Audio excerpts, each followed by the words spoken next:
ছুটি। ঠিক আছে, আমরা এখন বাসায় চলে যাব।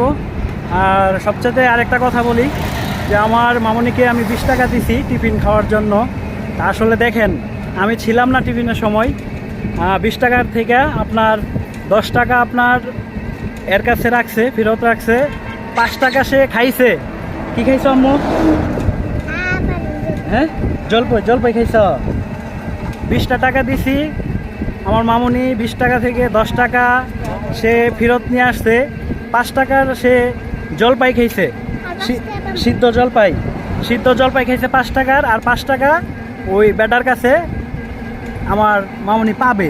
দেখেন, 20 টাকাতে সে 10 টাকা ফিরাই নিয়ে আসছে, এবং কি 5 টাকা খাইছে, আরও 5 টাকা ওই জলপাই যে বিক্রি করে তার কাছে পাবে। এটাই হচ্ছে লক্ষ্মী মামুনি। তোমার একটা হাসি দাও। তোমার জন্য আমি এই ফুলটা নিয়ে আসছি।